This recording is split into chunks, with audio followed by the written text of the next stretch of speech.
You are not broken, you are in between. Somewhere deep within you, something ancient has awakened, and now the world you once knew feels silent, hollow.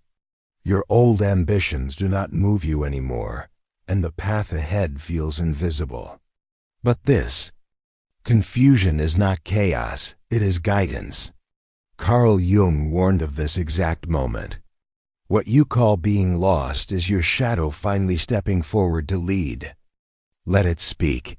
She was always the seeker, books piled high beside her bed, journals filled with questions too deep for everyday conversations.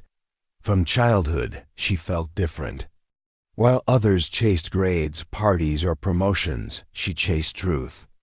Spiritual teachings, meditations, soul journeys, she tried them all.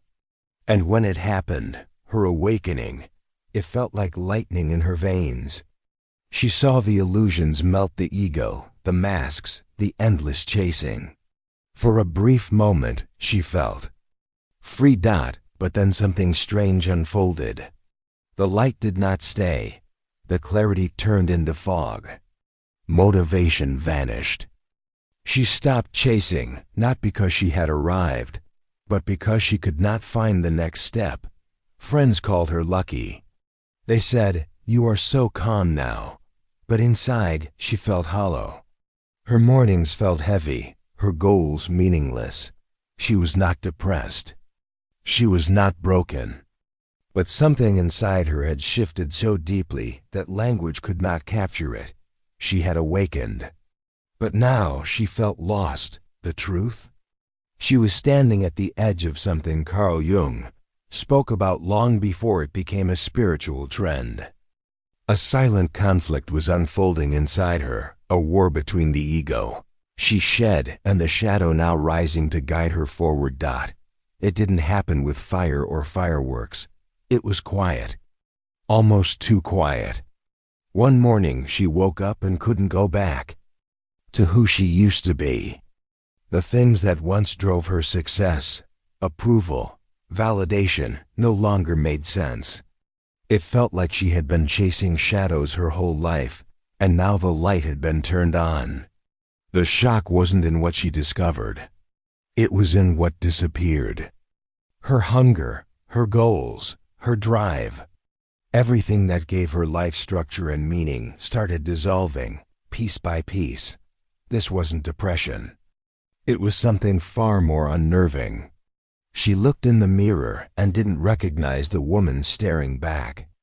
Her eyes were softer, but behind them was a void. A pause. A silence that felt ancient.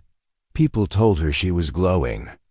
They said she seemed more present. But inside, she felt like a ghost haunting her own life. Emails went unanswered. To-do lists gathered dust. She wasn't lazy. She wasn't giving up. She simply couldn't force herself to care anymore. The awakening was real. She had seen through the illusion. But no one warned her that on the other side of that awakening, motivation might vanish.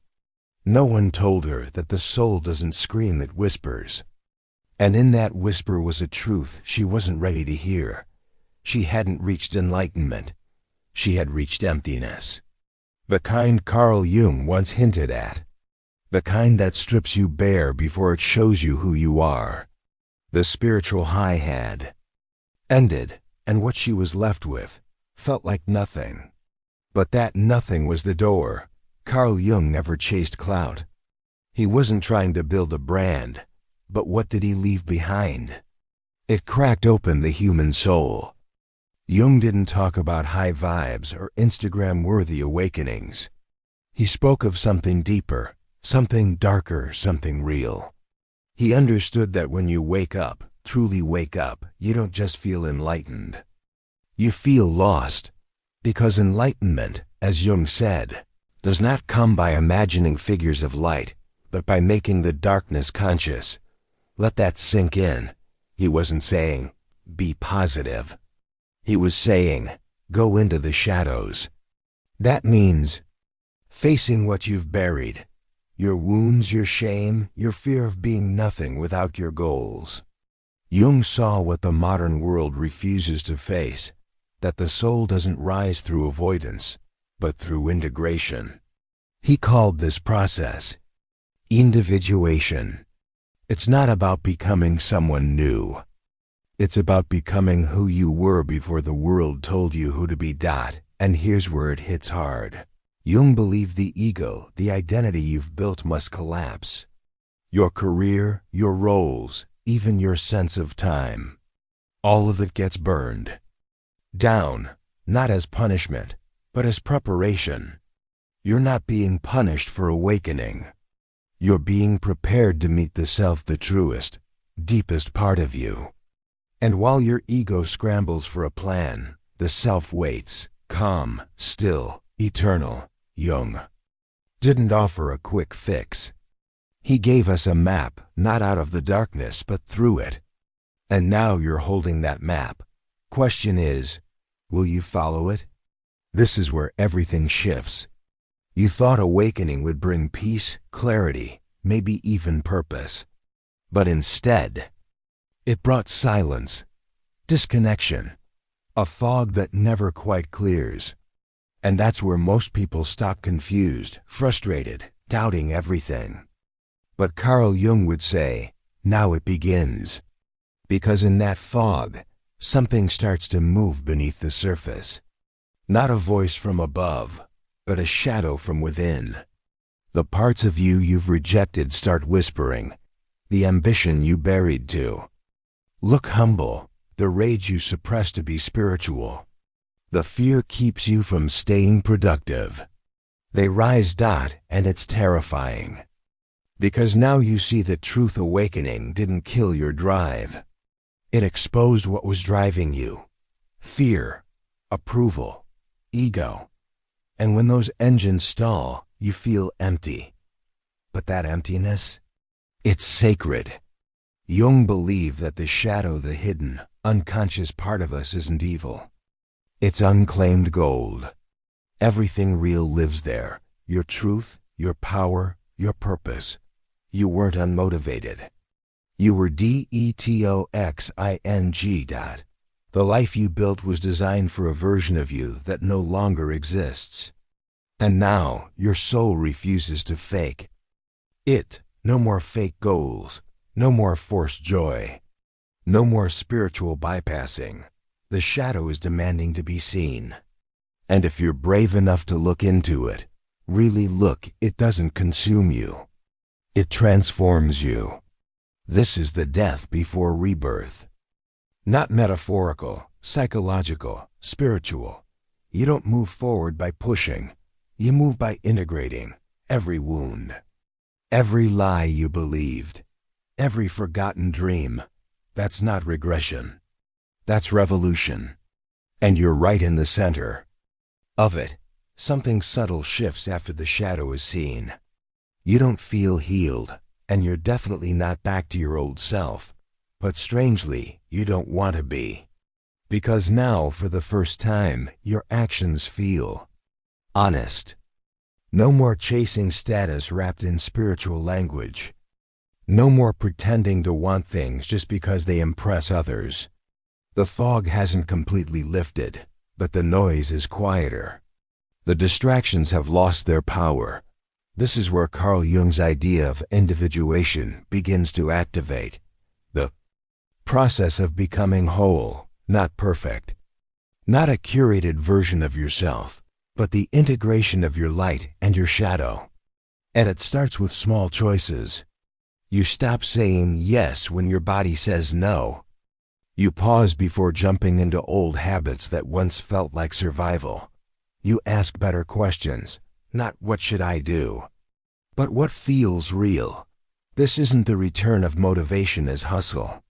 It's the emergence of alignment. That deep, soul-rooted pull that doesn't scream, it hums.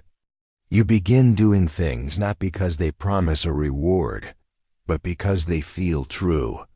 You might walk away from a job that drained you.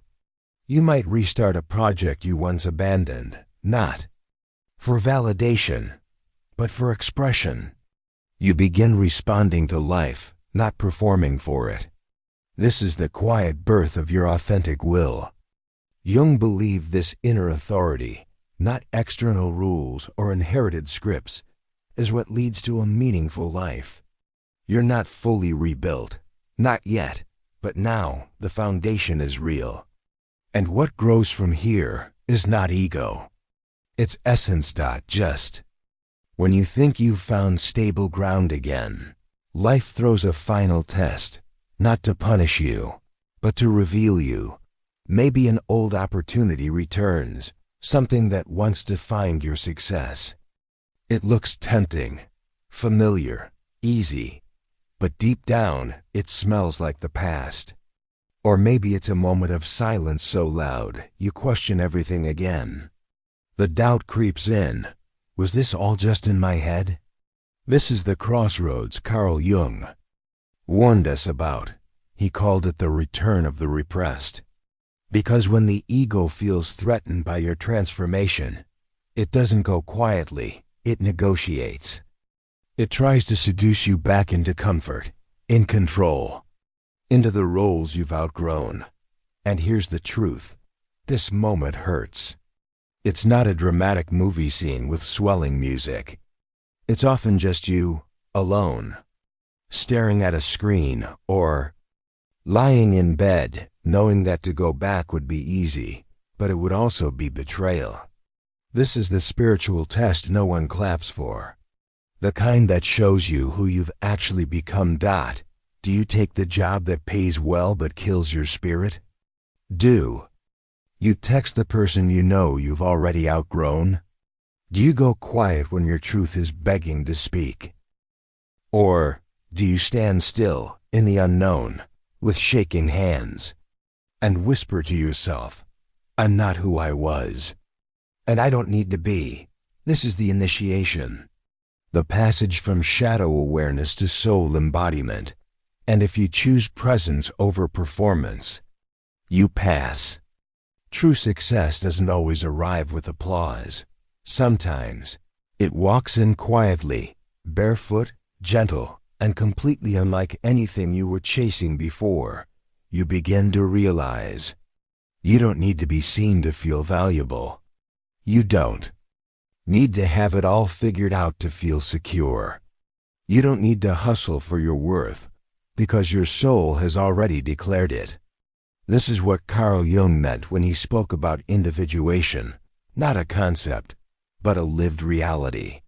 You are no longer fractured, trying to keep your spiritual side separate from your human needs, your work, your money, your relationships. Now everything becomes one, integrated, whole. You no longer pursue purpose like it's a finish line. You live it. In how you speak. How do you create? How do you say no without guilt? How you rest without shame. The shadow that once terrified you, now it's your ally, not because it disappeared, but because you stopped pretending it wasn't there. You listened. You faced it. You owned it. And in doing so, you retrieved parts of your power that had been buried for years. The money you feared would corrupt you. Now it becomes a mirror, a reflection of how aligned or divided you are, not a god to worship, but a tool to build with. You finally understand, wealth is not about accumulation, it's about coherence, about what flows through you, not just what you hold. This is the success your ego could never have imagined, because it isn't based on performance. It's based on truth.